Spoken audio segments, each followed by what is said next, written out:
Get me that signal. We need more power.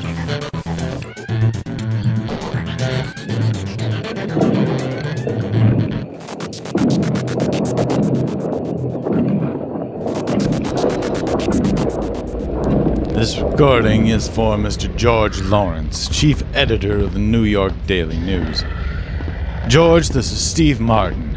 Everyone else in the city has left or been evacuated, and I alone am witness to the horror and devastation being caused by these giant creatures as they battle each other across the 5 boroughs of New York. Where these creatures, these monsters, came from is anyone's guess. It is much like the attack on Tokyo in 2011. There, monsters emerged from the sea and the sky and rampaged their way through the city, leaving only destruction in their wake. As one of the few survivors from that event, I could only describe what I saw as some sort of game to the monsters. They took turns attacking each other, destroying the city as they went. In the end, only one monster remained. Its spine-chilling calls of triumph, seeming to proclaim itself the king of Tokyo. The monsters then disappeared, presumably back to wherever it was they came from. The world's top scientists have been unable to find them ever since. Now, it is several years later and I find myself once again in a city faced with certain destruction by these giant monsters. Is this their plan?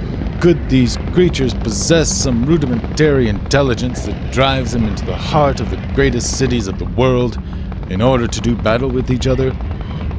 What these monsters don't know is that this is New York City, and New Yorkers won't just stand by idly while giants destroy their city. The National Guard is out in force leading people to safety, while the Army, Marines, and Air Force bring the battle back to the monsters.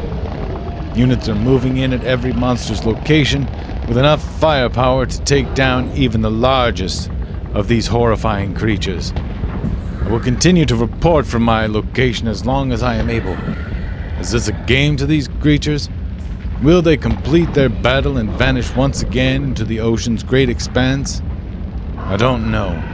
But what I do know is that this city is ready for them, and it will be a costly victory indeed before some monster can proclaim itself the king of New York. Here we have a game of King of New York already all set up and getting ready to go. As you can see, you've still got your monsters and you've got the same monster dials, so these are actually interchangeable with King of Tokyo. You could use the monsters from there in King of New York, which is kind of nice. There's 6, so this game can play up to 6 monsters, or 6 players. And if you notice, you've also got these special buildings. Your monsters can go crush buildings.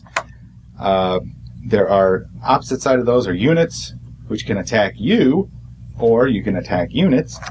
You can attack each other, of course, and there are 5 different boroughs in New York. You've got Staten Island, Brooklyn, Queens, the Bronx, and Manhattan. Now, Manhattan is pretty much like how Tokyo was.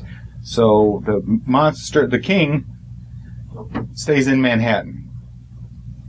If you're playing a 5 or 6 player game, you can have up to 2 monsters in Manhattan. They move up these little tracks here, because Manhattan is split into 3 sections, lower, midtown, and upper. And the first turn that you go there, you go into lower Manhattan. If you survive that turn, you can move up into midtown, and if you survive that turn, you can move up into upper Manhattan. Of course, all the other monsters do damage to you if you're in Manhattan, and you do damage to all the other monsters if you're in Manhattan, just like in King of Tokyo. The nice thing is, as you move up from sections of Manhattan, you get these extra bonuses. Like if you're all the way up here in upper Manhattan, you get +2 victory points and +2 energy every turn. Of course, you can't heal using these heart icons in Manhattan, but you can heal using these heart icons by crushing buildings. So let's go over the actions really quick, because now, as opposed to King of Tokyo, you have actions on every side of the die. Of course, the heart is used for healing, just like in King of Tokyo, and the lightning bolt is used to get energy. also just like in King of Tokyo. The other icons we have here are, now this is the Superstar icon. If you roll 3 of these, you get to take this Superstar card. And if you get this card, you get 1 victory point for getting this card, and you get +1 for each additional Superstar you roll. So if you rolled like 4 of these, you take this card and you get 2 victory points. If you rolled 6 of them, you take this card and you'd get 3, 4, 5, 1, 2, 4 victory points. Other people can then take the card away from you by rolling 3 Superstars themselves, and then they would get to take the card. But you hold on to this card, you gain 1 victory point for each of those little stars that you roll on your turn. So that can add up pretty quick. The other action we have is the normal attack die. If you roll these, you do 1 point of damage to... If you're in Manhattan, it does 1 point of damage to every monster not in Manhattan. And if you are not in Manhattan, it does the reverse, of course. This is the crushing buildings icon, and for each one of these you roll, you get to do 1 point of damage to buildings or units. So there's stacks of these. There's stacks of 3. Okay? And if you go by the number here, so you do 2 damage to this building, you crush it. And your reward is you get 2 health back. What happens is you flip it over, and then this jet plane goes into your burrow, and that's a unit now. And this unit can attack you if you roll another face on the die. You can also destroy units. And this one, it would take 3 crushing building icons to destroy this 1 jet, and your reward would be 2 energies. And then once you crush the unit, you take that and just put it next to your monster because it comes off the board completely. Now this other icon here, this last one, is the Ouchie Monster icon.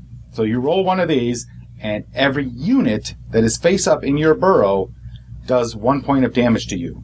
If you roll 2 of these, then it does every unit in your burrow does 1 point of damage to you and another monster in your burrow if there is one there. If you roll 3 or more, you do 1 point of damage to every monster in every burrow for every unit that is in that burrow. So you could actually do a lot of damage to other monsters by rolling at least 3 of these. Plus, you get this special Statue of Liberty card, which if you roll at least 3 of them, you gain 3 victory points when you take this card. You lose 3 when you lose this card. So the Statue of Liberty comes to life and helps you defend the city, right? So you would lose this card if somebody else then rolled those 3 Ouchie Monster icons and then took the card away from you. So you could actually lose the victory points. But that is a big way to do damage to a lot of monsters really fast, especially if you're in a burrow that doesn't have many units in it yet. Buildings are buildings, units are the other side, because you have stuff like jeeps, and there's tanks, and there are jets. You also have the regular cards, a whole stack of cards again that you can use. You use your energy to purchase those. They're not as crucial in this game as they were in King of Tokyo because you have these other options going. That is the entire game. You played the game until you are the last monster standing, or you hit 20 victory points. You just keep going, and this game actually goes a little faster than King of Tokyo did. If you have 5 or 6 players, you can have 2 monsters in Manhattan. Once you drop to less than 5 monsters, then you only have 1 monster in Manhattan from that point on. So it's like playing a 4-player game at that point. And that is how you play King of New York. King of New York takes King of Tokyo and turns it up to 11. After playing this version, I can't see going back and playing the old version. The abstract numbers on the dice have been replaced with symbols, offering more options than before. For the first time, building smashing is part of the rampage, which is as it should be. The city gets to strike back in this version of the game.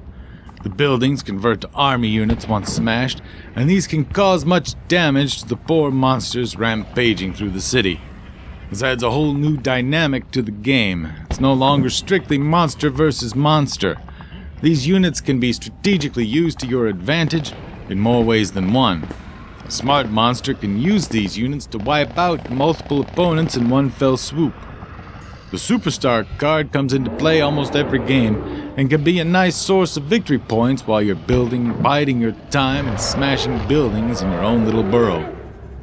Your biggest decision is when to head into Manhattan. The rewards go up each turn as you remain there, and the buildings give you another viable avenue for healing to replace the loss of the hearts and the dice. You need to plan for it, though. Try not to just run straight into Manhattan and hope to survive there. Make sure your health is high, and having a card or two that helps you when in Manhattan isn't a bad idea. Plus, any of the King of Tokyo monsters will work with King of New York as well. That's a nice touch if you've already got a favorite monster. My only complaint about the game would be that the cards are almost irrelevant in this version. You can go an entire game without needing to buy a single card. That's not to say that they are useless, so some are very useful. Actually a bit too useful and might be slightly overpowered, but my point is that there's enough other strategies that you can implement in the game, but the cards do not have the significance that they do in King of Tokyo. I see that as a good thing too, though. I like the strategic options in this game, and what I find really remarkable is that the games with a higher number of players, like 5 or 6 player game, are actually shorter than a game with less players. Once you have so many monsters out, they start killing each other fairly quickly. Maybe that's just the games I've played, but I say don't be afraid to play a game with a full complement of 6 players. So my only real complaint is that the board, though bigger than King of Tokyo, still feels a bit too small. When filled with monsters and these huge tokens, it can get a bit crowded and you might get confused as to which token goes where. I think those should have been a bit smaller, or some little Jeep, plane, and tank miniatures would have been awesome. Component-wise, it's a beautiful game, top-notch for sure, but those minis would really throw it over the top. Maybe an expansion. Iello went out of their way to insert a real New York feel into the game, mainly with their thematic cards. My one request to Iello? I want a Stay Puft Marshmallow Man monster, or equivalent. King of New York is a worthy successor to King of Tokyo. This game is a lot of fun. It's full of in-your-face monster battling, and only one monster can win.